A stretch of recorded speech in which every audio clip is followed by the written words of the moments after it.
Peut-être on pourrait commencer par le Kajekil qui sera demain au Centre culturel Onassis.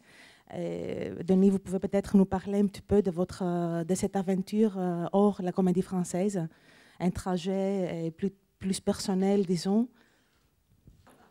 À la Comédie Française, je poursuis un travail de longues années avec un théâtre qui m'est cher, qui est la Maison de la Culture d'Amiens, dont le directeur est ici présent. Nous a accompagnés pour cette tournée, Gilbert Fillinger. Il est là avec un très beau pull bleu. Et c'est d'ailleurs avec lui que je suis venu en Grèce, sans doute presque la dernière fois. Nous nous connaissons depuis presque 20 ans et il était l'administrateur du metteur en scène qui m'a fait le plus travailler après ma sortie de l'école, après le conservatoire.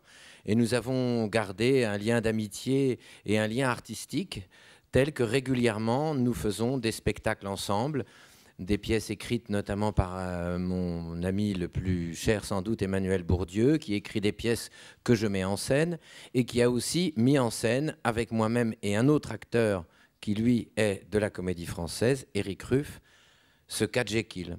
Alors ce cas Jekyll, c'est un roman, c'est un texte qui est adapté du roman de Stevenson que j'ai toujours beaucoup aimé depuis très jeune, je crois. J'avais découvert le mythe de Jekyll et Hyde à travers le film de Jerry Lewis.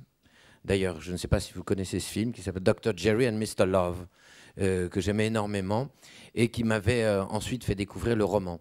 Et j'ai proposé à une amie que je connais aussi depuis très très longtemps d'adapter le dernier chapitre du roman, La confession du Dr. Jekyll, qui raconte comment il est devenu cet être étrange,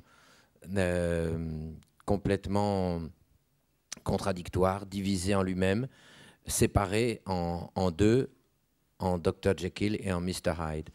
Vous travaillez beaucoup pour le cinéma. Vous venez de rentrer de Cannes avec ce nouveau spectacle, L'Enquête, dirigé par Xavier Duringer.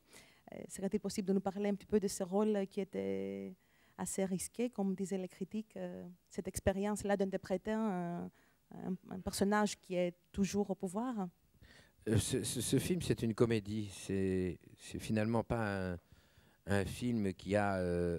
il est sur le milieu politique, sur le monde politique. Il raconte l'accession au pouvoir de Nicolas Sarkozy entre 2002 et 2007. Mais en même temps, je ne crois pas que ce soit un film sur la politique et qui ait lui-même une signification politique. C'est la première fois qu'on a un président de la République qui n'est pas du tout un intellectuel, qui n'est pas du tout un homme de lettres, un homme de réflexion, un homme de sagesse, de tempérance. Enfin, on a toujours eu l'idée que les présidents de la République étaient des gens bien installés dans un fauteuil, même avec un certain âge, même y compris Giscard. Giscard d'Estaing, il avait 48 ans quand il a été président de la République, mais il incarnait comme ça une forme aussi de stabilité bourgeoise, d'extrême élégance, avec son nom noble. Or, Sarkozy, on a l'impression que c'est un homme d'affaires, un self-made man, comme ça, qui arrive au débeauté, qui prend la présidence comme quelqu'un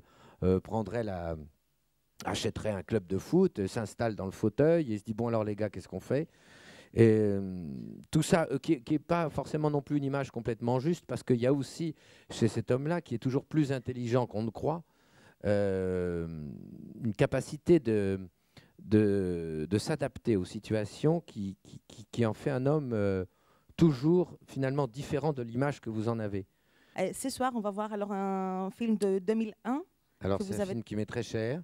C'est un film qui a dû être tourné il y a à peu près une dizaine d'années et qui est un film que nous avons écrit, mon frère Bruno et moi, qui est assez largement inspiré de notre adolescence, et notamment, et je joue un rôle qui est très étroitement inspiré de mon propre père, qui avait décidé, pendant les vacances, de faire du bateau.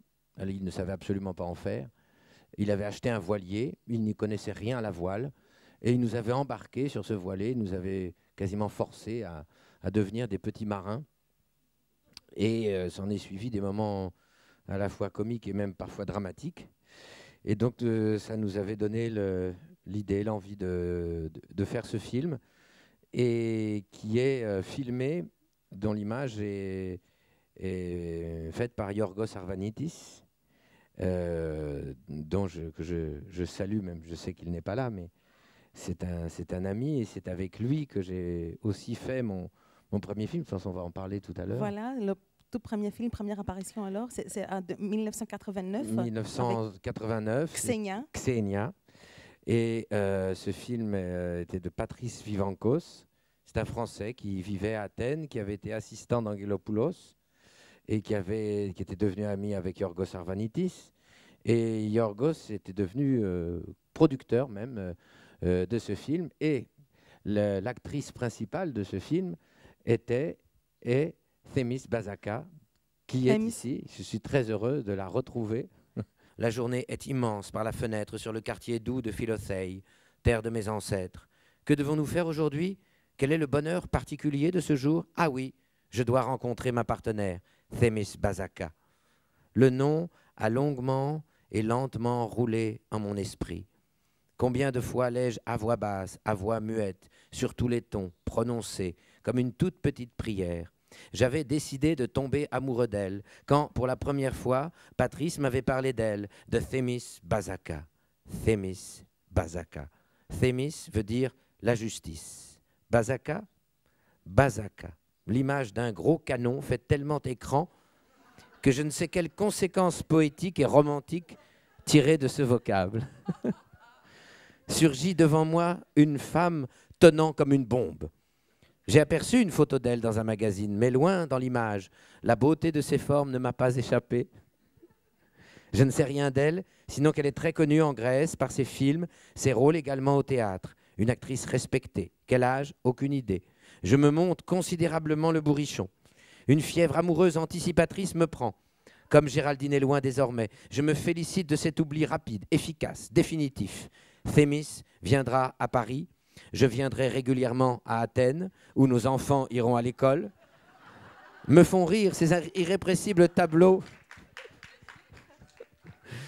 Me font rire ces tableaux d'un futur que rien, mais alors rien ne peut ce matin me permettre d'ébaucher.